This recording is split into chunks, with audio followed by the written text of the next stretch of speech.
I shouldn't have opened it. But curiosity has a price. Emma had just inherited her grandmother's old house. It was a large Victorian structure, the kind with creaking floors and endless hallways that seemed to whisper secrets of generations past. She had arrived in the late afternoon, the sun casting long, uneven shadows across the front lawn. The house smelled faintly of dust, old wood, and something she couldn't quite place, something faintly metallic, like blood. She spent the first hour walking through the rooms, marveling at the ornate details, the antique furniture, and the layers of history pressed into every corner. But there was one part of the house she hadn't explored yet: the attic. Her grandmother had always said it was off limits, a place filled with memories too heavy for young eyes. Emma felt a thrill of excitement and fear. She had to see it. The stairs to the attic were narrow, winding, and groaning under her weight. Each step protested with a loud creak that echoed throughout the empty house. When she finally reached the top, she hesitated. A small, dusty door stared back at her. It was old, the paint peeling, the handle tarnished and cold. Something about it made her stomach tighten. She knew she shouldn't open it, but curiosity clawed at her. Her hand shook as she turned the handle. The door groaned loudly as if protesting. Dust swirled in the dim sunlight that filtered through a small attic window. As the door opened fully, a cold gust of air escaped, brushing her hair across her face. The attic was empty, or so it seemed. Cobwebs hung in every corner, and old trunks and boxes were stacked haphazardly along the walls. Emma stepped inside, her flashlight cutting through the shadows. The air smelled even colder here, musty and sharp. She took a cautious step forward, brushing against a stack of boxes that toppled slightly. The sound of the wood scraping against the floor made her heart jump. She explored slowly, scanning the dusty trunks, old clothing, and forgotten toys. Then she noticed it, a small wooden chest tucked into the corner. Its surface was worn, covered in scratches and faded carvings.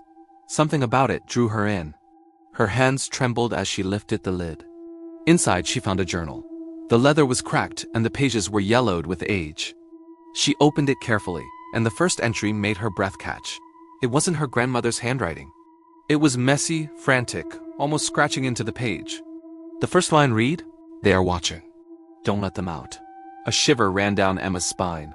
She looked around the attic, half expecting to see someone standing there. The air felt heavier now, thicker. A faint whisper seemed to float just beyond her hearing. She shook her head, thinking it was the wind. But the whisper came again, louder. Emma, her heart froze. The voice was soft, almost like it was carried through the dust itself. She spun around, but the attic was empty. The shadows stretched unnaturally across the walls, shifting as if alive. She gripped the journal tightly, her knuckles white. As she flipped through the pages, she realized the entries described events that sounded familiar. Small objects moving on their own, doors opening when they were locked, whispers in empty rooms. The handwriting grew more erratic with each page, frantic warnings scrawled across the paper. Do not open the chest. Do not read the words aloud. They will come for you if you disobey. Emma's flashlight flickered.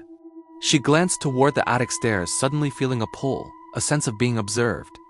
The shadows in the corners seemed to thicken, gathering into shapes that shouldn't exist. She froze as a cold breeze brushed her cheek, and the faint sound of footsteps echoed behind her. Her pulse raced. She wanted to run, but her legs felt heavy, glued to the floor. The journal slipped from her hands and fell open. The words on the page seemed to shift, rearranging themselves into a message she could read clearly now. You opened it. Now they are coming. The attic lights flickered violently, plunging her into darkness for a moment. When the light returned, Emma saw movement. Shadows stretching, crawling along the walls and ceiling. Something solid, something human-shaped, but distorted and wrong, moved just beyond the edge of the light. A soft whisper grew louder. Emma, stay with us. She stumbled backward, her hands brushing against old trunks. One tipped over, spilling toys and old photographs across the dusty floor. The shadows shifted closer, moving with intent. Emma's breathing came in short, sharp gasps. Her skin felt icy, her chest tight. The journal flipped itself open again, pages turning violently, revealing a new entry written in a hand that wasn't human. Words glowed faintly in the dim light. Once opened, the secret cannot be closed. They are already here. Suddenly, the attic door slammed shut behind her. She ran toward it, yanking on the handle, but it wouldn't budge. Panic surged through her. She turned back toward the shadows, and they had formed shapes, tall, twisted figures with hollow eyes, reaching toward her. They moved silently, gliding across the floor as if weightless. Emma screamed. Her voice echoed through the attic, but the sound felt distant, like it was swallowed by the shadows themselves. She ran to the chest, trying desperately to close it. Her fingers trembled as she slammed the lid down. A low, guttural growl filled the room, reverberating through the walls. The shadows recoiled slightly, but only for a moment. Then they advanced again. Emma backed into the far corner, clutching the chest. Her mind raced, trying to remember what the journal had warned. She tried speaking aloud, hoping the words would have power. I will not let you take me. I will not belong here. The shadows hesitated, their forms flickering like smoke. But then the whispers returned, louder, more insistent, surrounding her from every side. You opened it. You belong to us now. The temperature dropped sharply. Her breath fogged in front of her face. Something cold and solid touched her arm. She screamed, spinning around, but no one was there. The shadows twisted closer, creeping along the walls like living vines. Emma's flashlight flickered, then died. She was plunged into complete darkness. Every instinct screamed at her to run, but she couldn't see anything. The whispers grew into a cacophony, overlapping voices calling her name, laughing softly, promising she would never leave. Desperate, she grabbed the chest and hurled it across the attic. It hit the far wall with a loud crash. The shadows recoiled briefly, giving her a split second to act. She ran for the attic stairs, fumbling with the door. It resisted her attempts to open it, as if the house itself were holding her in.